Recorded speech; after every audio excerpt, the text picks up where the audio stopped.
Hi, everyone. Judge Andrew Napolitano here for Judging Freedom. Today is Friday, April 26th, 2024. It's time for the Intelligence Community Roundtable. Ray McGovern is here. Matt Ho is substituting for the vacationing Larry Johnson. I'm kidding. He's not vacationing. He spoke to the United Nations Security Council earlier today. If you want to see what and hear what Larry said, we have posted it on the YouTube channel under the videos. You'll see it. It's a fascinating comment that Matt and Ray and I were privileged to see before he actually made the comments. To the issues at hand, gentlemen, let me start with you, Matt. What is the state of affairs in Ukraine as we speak with respect to the military? Even the Wall Street Journal reports that almost no matter what the U.S. sends over there, they really lack the manpower to use it. Well, they're no matter, it's been said over and over again, including on this channel, Judge, that no matter how much money the U.S. and the Europeans send to Ukraine, if there aren't men to pull the triggers, it doesn't matter. You know, you can send them all the money, all the bombs, all the weapons you need, but if you don't have men on the ground doing the killing and the dying, it doesn't matter. And that's what we're seeing now really play out in Ukraine. There were a couple developments in terms of how the Ukrainians are handling their draft laws. I think people are aware that they expanded their draft, lowered the age so that anyone 25 and above is now eligible for the draft, as well as commitments to strengthen that process to bring people into the Ukrainian military. But Ukrainians are also looking at Ukrainians who are overseas. So the Ukrainian Foreign Ministry is tightening the rules, basically trying to get Ukrainian men who are overseas have their passports expire and then be kicked out and sent back home. And their Ukrainians are also on a full press of their allies to send these people back. And this morning on Al Jazeera, I saw an interview with the Polish defense minister, who basically said, we'll do everything we can to send these Ukrainian men back to Ukraine. And just on a personal note, I had worked on my house, Judge, this week, and two of the guys that were here doing the work were Ukrainian men who came from Ukraine after Russia invaded. And, being with these guys for a couple of days, they were so hardworking. They were such good men. And the idea that they would be sent into that slaughter for nothing is so appalling. It's so disgusting and so disturbing. When you actually have that, when you have that type of personal connection with someone, to understand that people are being lost in this unwinnable war, this proxy war, to be used as pawns for an imperial project. But in your question, yeah, Ukraine is not in good shape, and this is what we've been saying, we've been expecting. So what good will the 61 billion do, Ray? We know that about 40 of it is going to stay here. In fact, just as we came on air, CNN reports that Lloyd Austin, the Secretary of Defense, announces $6 billion long-term military aid package for Ukraine. I guess that means $6 billion for his former employer, Raytheon, because if it's a long-term package, that means it doesn't exist yet, and they're going to pay Raytheon to build it because they somehow think there will still be a Ukrainian government and Ukrainian military left by the time Raytheon builds it. But I'll let you take it from there, Ray. Well, Judge, you put your finger right on it. This is not about Ukraine. It's about two things. It's about an attempt, however frivolous, to weaken Russia, which had just the opposite effect. And it's a successful attempt to feed the military-industrial complex, of which Lloyd Austin, of course, is an exemplar. And they made it very clear. Blinken, Biden himself, 80% of their money is staying right here. It's going to be building factories. It's going to give jobs. Give me a break. That's what it's all about. He needed to do that before the election. Now, with respect to the situation on the ground, you have various pundits now. One of whom, his name is George Beebe. He used to be a high-level official on Russia in the CIA after my time. But 2 months ago, he said, no, we got to keep giving this defensive aid, and we got to keep But what did he say 2 days ago? What he said 2 days ago was, if Washington, no, listen to this now. If Washington were intentionally to design a formula for Ukraine's destruction, it might look a lot like the aid package passed by Congress this week. Wow. Whoa. Has he end up? What a profound and realistic criticism. Yeah, now, and this is a guy who 2 weeks ago, months ago, I'm sorry, said, oh, yeah, we got to keep going. So here he finishes up. The new aid is spending that lacks a coherent plan for making it effective. This makes it a formula for prolonging, not ending the war. It will almost guarantee that Ukraine will continue throwing its reserves of manpower into a war it cannot win, and it was which is wreaking ever more havoc on Ukraine's infrastructure, blah, blah, blah. It's a waste of money, and even more disturbingly, a waste of the kind of Ukrainian lives that at least the people working on Matt's house are not liable to lose because they're here. The people working on your house have a colleague, and she's in the House of Representatives. There is a female Republican member of the House of Representatives who was born in Ukraine and came over here at age 10, and she voted against the aid to Ukraine. I don't know her name. I was with Congressman Andy Biggs this morning, and he mentioned it to me that we should probably interview her. She not only voted against it, Matt, they gave them 5 minutes of time. She spoke against it. She got 1 minute of the 5.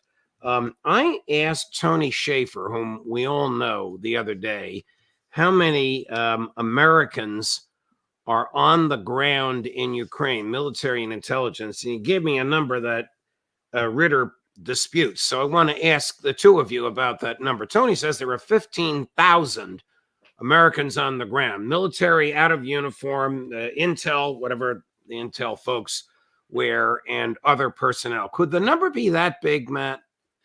I don't know, Judge. It sounds, I mean, certainly if you go back and you just saw me raise my eyebrows when you said that, but yeah, I don't know, Judge. I mean, I don't think so. I think in terms of actual members of the U.S. forces that are there, both overt and covert, you're looking at well under 1,000. But when you start adding in contractors, you start adding in mercenaries, you start adding in volunteers, you know, this number is going to start to climb. And like even in our own wars in Iraq and Afghanistan, the last half of those, you were looking at roughly a ratio of 2 to 1, 3 to 1, 4 to 1 of contractors to soldiers. So much of warfare nowadays is privatized. You use vendors, you use contractors, you use outside technical help, as they'll call it, to fill the roles that were normally or previously done by those in uniform. So I don't know if it's that high as 15,000, but I think what the actual number is probably much higher than most of us actually think. But we know that this government of ours is willing to lie about it. We saw just this week that it was revealed that the United States government was sending long-range ATACMS missiles to Ukraine without the public's knowledge, let alone the Congress's knowledge. Not that the Congress would probably do anything about it.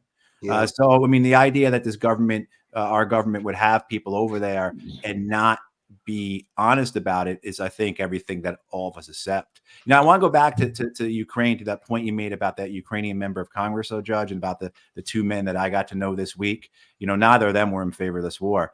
But the way our media here in the United States makes it sound out is that all of Ukraine is behind the war. And we've seen public opinion polling coming out of Ukraine that shows it's just not true. First of all, more than half of Ukrainians say they understand why people avoid the draft, why they dodge the draft. You know, 54% of Ukrainians say that they understand that.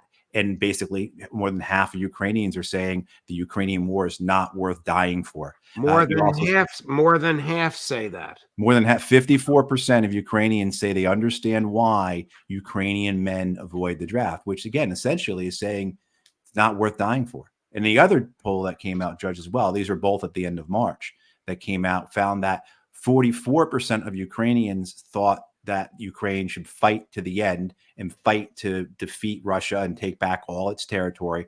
But 46% felt that Ukraine should negotiate an end to the war. So there are more Ukrainians in Ukraine who feel that negotiations are the right way forward, as there are Ukrainians who feel that this is a war that needs to be fought to some type of victorious conclusion. Here's the Congresswoman, Victoria Spartz, Spartz, born in Ukraine. So she's a dual Ukraine American citizen, Republican from Indiana's 5th District, who proudly and defiantly joined the majority of her countrymen, according to what you just said, Matt, if the polls are accurate, in opposing the American military aid. Ray, how many intel operatives, American, do you think are on the ground there? And what other countries would have intel operatives on the ground? We know the Brits are, they go wherever the Americans go, but who else would be there? Well, I would say between the Brits and the Americans, they probably have about 2,000 case officers. These are the people that run the agents, run the Ukrainian agents and others. With respect to others, the Israelis are certainly there. The French and the Germans, they all have their people there. But the big players, of course, are the UK, MI6, which is pretty much drafting Zelensky's speeches, I'm told. He's a really good actor. He sticks to his script when he does, and he's really great. Okay, You know, so the UK does that. Talking about Zelensky, doesn't his term expire in 2024? And didn't he cancel the elections? I mean, is he going to try and stay on beyond his term? Well, he is, and we're only a couple of weeks away from, I think it's April 21st. Is that when it expires, Matt? Do you recall? I believe it's May 1st, which is next Wednesday. Okay, so yeah, so he'll be illegal then, and that should change things. In other words, Putin looks at things in a very legalistic way. And if a fellow refuses to obey his constitution and capriciously, without the support of the rest of the major players in Ukraine, says, I'm going to still be president, well, that puts him in a more vulnerable position than before. I can hardly believe that people like Blinken believe that we can win here. I think that unless they're completely dumb, they can't believe that. And what I would cite, and I'll do this because a lot of people say, well, where do you get this stuff, McGovern? Go ahead. 9 years ago, when Obama said, look, the worst thing we can do is to give the Ukrainians the idea that they could beat in a military battle the far more strong Russians. Okay. And here's what Blinken said at the same time. Mark my words, or mark Blinken's words. Military terrain in Ukraine, you're playing to Russia's strength. Anything we do as countries in terms of providing military support for Ukraine is likely to be matched and then doubled and then tripled and then quadrupled by Russia. Therefore, my President Obama is quite right in saying we shouldn't supply offensive weaponry to Ukraine. What was the date? Was March 5th, 2015. So what, 9 years ago, and all of a sudden everything changes. The terrain and Russia, give me a break. Blinken, I don't know what he believes, but he can't believe two things at the same time. What he said 9 years ago, right, and what he's saying now. Now, when he said that 9 years ago, correct me if I'm wrong, I believe he was either the chief foreign policy advisor or chief of staff for Vice President Biden. So he Actually, he was a deputy secretary of state. Okay, even deeper into the State Department establishment for him to have made a statement like that, Matt Ho, which was truthful when he made it and is truthful today. Correct, Judge. And I'm going to apologize because I got a guy who the perils of live television, Judge. I got a guy who's delivering 50 pounds of dog food to my door right now, and my dogs are probably going to go crazy. So you want to go get the dog food and I'll talk to Ray, or we'll just I'll just throw it to Ray so I can at least mute. Okay. All right. So I can substitute for the dog food. Is that it, Matt? 50 pounds of dog food. God bless my Chris, not our superstar producer that just found this Ukrainian woman's name and face. My dog, Chris, would go crazy if 50 pounds of dog food arrived. When Matt comes back, I'm going to play this because I want to get into the freedom of speech issues. I'm going to play this horrific talk that Prime Minister Netanyahu gave, complaining about too much freedom of speech in America. If you can imagine such a thing. But let me ask you this. Do you think Washington has ever considered the fact that Ukraine can lose? Right? The dog food is done. Dog food. the dog food is here, and everyone is happy. Okay. No, it's just coming. Hold off on what I started to ask you. I want to go to Israel because I want to end up in China with what Tony Blinken said a few hours ago. Here is Prime Minister Netanyahu. It's about 2 minutes long. It's as aggravating and untruthful and bellicose as you can imagine. It's addressed to Americans, and it is an effort to tamp down dissent in America. Watch this. What's happening on America's college campuses is horrific. Anti-Semitic mobs have taken over leading universities. They call for the annihilation of Israel. They attack Jewish students. They attack Jewish faculty. This is reminiscent of what happened in German universities in the 1930s. It's unconscionable. It has to be stopped. It has to be condemned, and condemned unequivocally. But that's not what happened. The response of several university presidents was shameful. Now, fortunately, state, local, federal officials, many of them have responded differently, but there has to be more. More has to be done. It has to be done not only because they attack Israel, that's bad enough. Not only because they want to kill Jews wherever they are, that's bad enough. It's also, when you listen to them, it's also because they say not only death to Israel, death to the Jews, but death to America. And this tells us that there's an anti-Semitic surge here that has terrible consequences. We see this exponential rise of anti-Semitism throughout America and throughout Western societies as Israel tries to defend itself against genocidal terrorists. Genocidal terrorists who hide behind civilians. Yet it is Israel that is falsely accused of genocide. Israel that is falsely accused of starvation and all sundry war crimes. It's all one big libel. But that's not new. We've seen in history that anti-Semitic attacks were always preceded by vilification and slander. Lies that were cast against the Jewish people that are unbelievable, yet people believed them. And what is important now is for all of us who are interested and cherish our values and our civilization, to stand up together and to say enough is enough. We have to stop anti-Semitism because anti-Semitism is the canary in the coal mine. It always precedes larger conflagrations that engulf the entire world. So I ask all of you, Jews and non-Jews alike, who are concerned with our common future and our common values, to do one thing. Stand up, speak up, be counted. Stop anti-Semitism now. Where do I begin unpacking this, Matt? He sounds like someone who's been committing a genocide and has been rewarded with tens of billions of dollars for it. That's where he's got the gall to say something like that. Of course he says something like that. When I watch this, as well as when I watch what's occurring otherwise with our leaders, if you want to call them in this country, say House Speaker Mike Johnson either this morning or yesterday afternoon, saying that the students on campus were supporting Hamas, and he made a number of statements that were untrue, including the well-exposed and debunked lie that babies were cooked in ovens. But we have the Speaker of the House repeating that lie 6 months later. And what you see with whether it's Netanyahu or with Johnson, just these the tools of demagoguery, the tools of autocrats, right? The tools of fascists, right? This use of gaslighting, this use of lies, and to make out those who are protesting genocide, those who are protesting war, those who are protesting the intersection of academia and the military-industrial complex.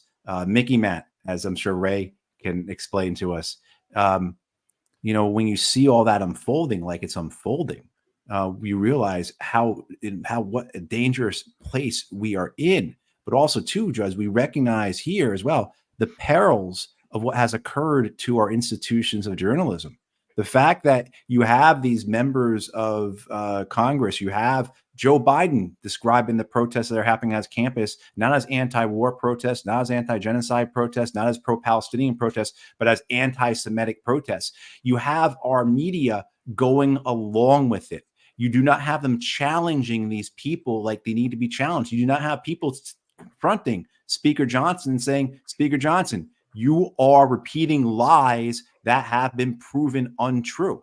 And so this is where we get into this really dangerous spot, Judge, right? Of not just these autocrats, not just these fascists, these genocidists, but also too a weakened journalism, a weakened fifth estate, if you will, that's supposed to protect democracy, that's supposed to be one of the pillars of democracy, this ability for us, the people, to know, to have this transparency on power, but also know what's occurring around them and understand when demagogues are lying in order to maintain their power. And with this media we have now, with these journalists we have now, we're in very grave danger of these people like Nettie successful. I'm repulsed by my conservative friends and former colleagues who are in favor of the censorship. And here's what it has led to.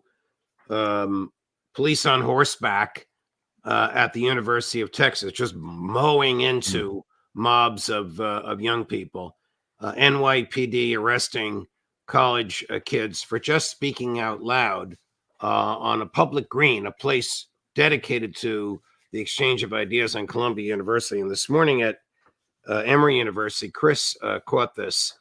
Governor Kemp of Georgia ordered the state police to come in. There's apparently a state police training academy not far from where Emory University, a beautiful, fine educational institution, is located.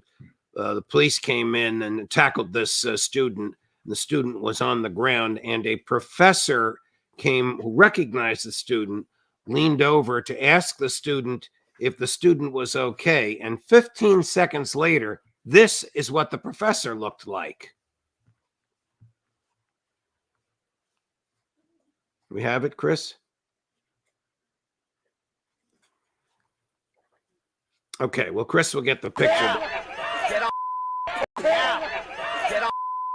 Get on the ground, I said. Oh my God! Oh my God! Oh my God! Give me some cops! My head! You just hit my head! On the concrete! Oh my God! Oh my God! You people are fascists! You are Hitler! You are laughing dogs! Shame on you! May you never live another day! I am a professor! This is every professor! This is what Governor Kemp unleashed his rabid dogs to do because of free speech with which he disagreed. Ray? I am a professor. That's what she cried out. Yes. On May 4th, 1970, at Kent State University, several students were shot and killed. This is the positive news that I would import.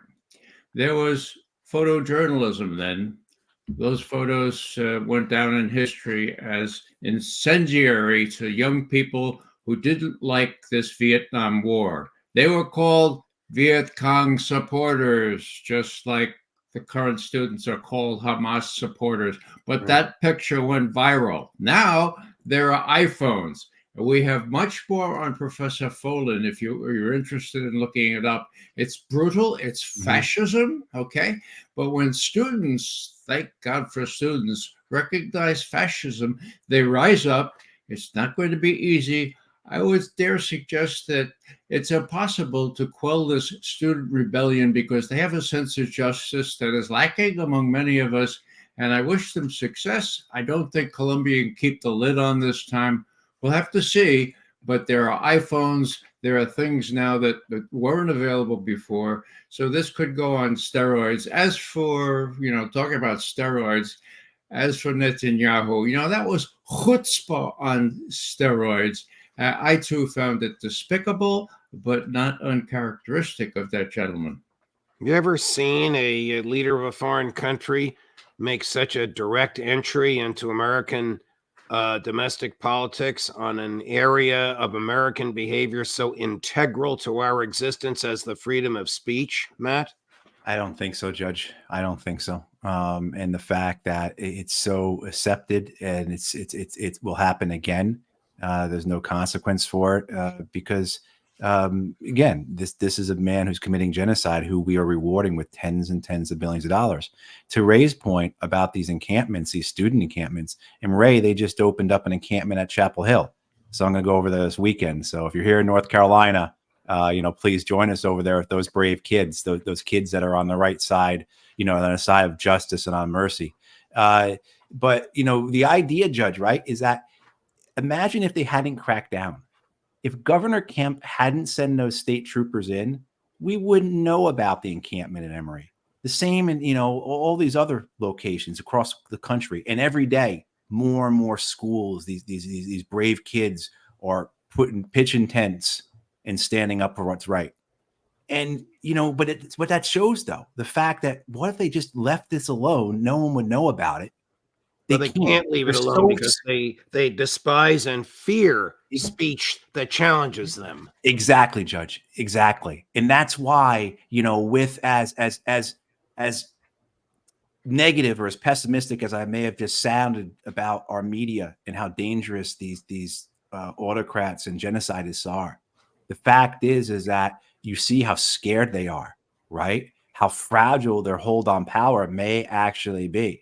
And so that if we support these kids, if we organize with these kids, if we mobilize with them, if we do what they need in terms of support, they will be successful, just as the kids in the 70s were, just as those 4 kids that were murdered at Kent State. Ultimately, that movement was successful. Did it proceed or move as quickly? Did it have a result as fast as people wanted? No, of course not. It never does or rarely does. But the point is, eventually it is successful. And that's what we have to remember here. As we move forward, it may seem dark, it may seem hard, it may seem that there is no way forward, that this is only going to continue, because particularly too in this age, as Ray brought up with the iPhones, and we see this every day. We see videos coming out of Gaza that we never ever wanted to see, and then tomorrow we'll see videos just like that again. And we've been dealing with that for months now, more than 6 months, going on 7 months. But we have to persevere. There's no alternative to that. We can't cede any ground on this, and we have to continue to organize. We have to continue to stay steadfast, samud, as the Palestinians stay. And because the alternative is to let these men, let these monsters like Netanyahu, Biden, Johnson, continue to carry out what they're going to do, because this won't be the end of it. They will move on to something else. Right. Last topic before we go.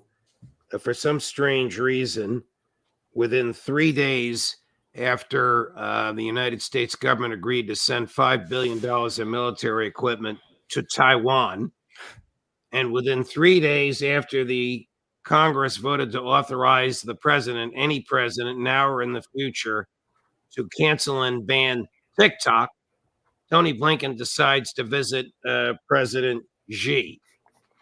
Here's the nonsense that he said. You tell me if you think he's talking about Russia or if you think he's talking about Netanyahu. I reiterated our serious concern about the PRC providing components that are powering Russia's brutal war of aggression against Ukraine. China is the top supplier of machine tools, microelectronics, nitrocellulose, which is critical to making munitions and rocket propellants, and other dual-use items that Moscow is using to ramp up its defense industrial base. A defense industrial base that is churning out rockets, drones, tanks, and other weapons that President Putin is using to invade a sovereign country, to demolish its power grid and other civilian infrastructure, to kill innocent children, women, and men. Kill innocent women, children, and men. Does he even realize the double entendres with which he often speaks? Put aside that he continues to dress like an undertaker. I couldn't resist that. Go ahead, Ray. Well, Judge, he's exaggerating the degree of support that Russia is relying upon from China economically. But let's take it at face value. Wasn't Blinken the guy that said, "Oh, we can sanction the hell out of the world"? Didn't he think that maybe China could help the Russians? It's ridiculous on its face. And that right before going to China to say, look, We don't like the fact that you're helping the Russians in Ukraine. Now, what's the rest of the story? The most significant thing is that the Chinese, always playing a very principled statesman-like way, let Xi Jinping himself meet with Biden and with Blinken just about 2 hours ago. Okay, and what did he say? Can't we get along? Can't we get it? We have lots in dispute, but can't we get along? Who's coming next month or the following month? Putin, right? Now, Putin's going to be saying to Xi Jinping, look, this is what I'm going to have to do in Ukraine now. Remember when we talked on the 4th of February, 2022, and you said, okay, if you have to do it, well, we're going to talk when I come to Beijing, and after that, I will decide what to do. And if the situation looks like I need to do a big arrow offensive, with your acquiescence, that's precisely what I'm going to do. So Ukraine, again, I think depends largely on the degree of support that this monster country, this great big country, China, will give to Putin, so he feels very comfortable having China at his back. Here's what President Xi said, which neither Joe Biden nor Donald Trump want to hear. Quote, I have said many times that the earth is big enough for China and the U.S.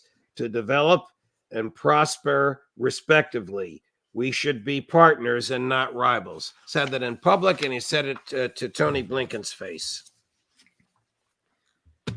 That's we're seeing a shift. Right, we're seeing a shift.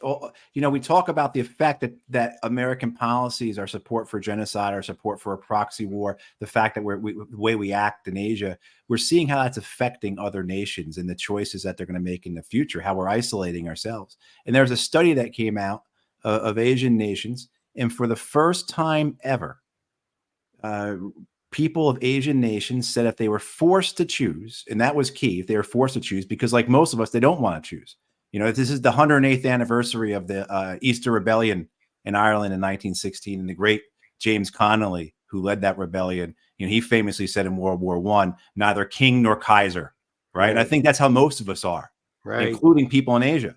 But when asked this question, if you were forced to choose between aligning with China or aligning with the United States, for the first time ever, more people in Asia said they would align with China rather than the U.S. And if people certainly who understand the history of the relationships there between nations, that is astounding. That's just as astounding as the fact that Tehran and Moscow are now allies, essentially, right? This is what American policies are doing.